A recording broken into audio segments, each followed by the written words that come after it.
Hey guys, Taiga here, and this is the Lenovo Y700. Here I have the 15-inch model, but there's also the 14-inch and the 17-inch. This is my very first gaming laptop, so let's take a look. The Lenovo Y700 is mainly constructed from black aluminum with subtle brushed finish to create a crosshatch pattern. But the brushed finish attracts more fingerprint smudges than I liked, but you can easily clean it off with some Windex. It's a red and black color scheme, which is common for any gaming hardware. It has nice looking thick aluminum speaker grills at the top above the keyboard and a subwoofer on the bottom. The build quality is nice, the screen flex is minimal, it's very nice and sturdy, probably due to the metal construction. Also, the keyboard flex is little to none and showing that the build quality is great, which is to be expected. Looking around the laptop, we can take a look at the ports. On one side there are two USB 3.0 ports, one HDMI port, and one Ethernet port. On the other side there is one USB 2.0 port, an SD card reader, a 3.5mm headphone jack, and the charging port.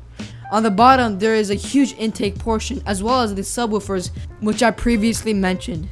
Taking a look at the specs, this laptop configuration I have has the Intel Core i7 6700HQ running at 2.6 GHz, a GTX 960M, 16GB of DDR4 RAM, a 15.6-inch 1080p touchscreen display, 1TB hard drive, as well as a 128GB M.2 SSD, all of this for $1,100. The keyboard is pretty good, it's nicely laid out and offers good tactile feedback.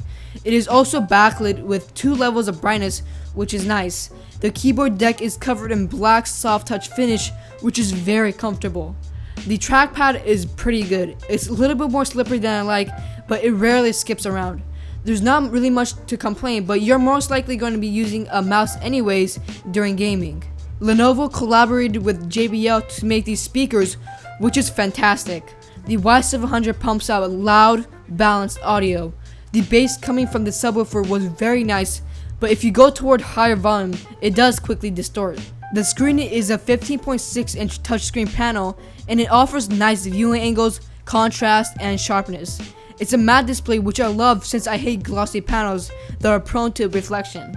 The display is perfect for gaming, but it's not very color accurate for stuff like Photoshop and color correcting. It gets decently bright as well. This also has a 720p HD webcam that looks like this. This has a 1TB 5400 RPM hard drive, which is suited for storing games but is slow for everything else. Luckily, it also has a 120GB M.2 SSD, which is used for Windows 10 and is very fast and great for loading essential programs. Now, the gaming. The GTX 960M handles most gaming at 1080p fine.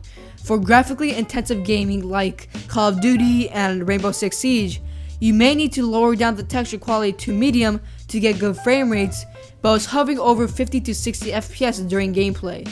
Plus, the new Nvidia drivers helped a lot. For some reason, the GTX 960M didn't play 2K very well, but I just think that it's not suited for the game. It was playing about 40 to 50 FPS, which is playable, but just not very smooth. But for less a graphically intensive game like Dota 2, it runs smoothly with high texture quality. So the GTX 960M plays great on low to medium games, and you might have to lower down the quality a bit for higher end games. Editing with the i7 and GTX 960M was great. It handled 4K editing in Adobe Premiere smoothly and actually renders a tiny bit faster than my desktop, which is pretty funny. Just for comparison, running Cinebench, my desktop got a score of 551, which has an Intel Core i5 4690K running at stock clock speed, and my laptop got a score of 657. The Intel Core i7 is just a monster. Even under heavy load, the laptop was fairly cool and never got to a point where it was uncomfortable. Once in a while, the fans kicked in, blasting air in and out, but it was mostly quiet as well. The battery life of the Y700 was okay. Under gaming such as 2K16 and Rainbow Siege, the battery lasted about an hour and a half. But when just consuming media and browsing the web, the laptop got about 4 to 4.5 hours of battery life. It is a gaming laptop with a dedicated GPU, so it is quite power hungry. It's just what it is. In conclusion, the Y700 is great for your money. The new Skylake processor is a beast and handles anything I throw at it. The speakers are excellent paired with a subwoofer, and the GTX 960M can handle most modern games. Well, that's basically it, guys. That was the review of the Lenovo Y700 gaming laptop.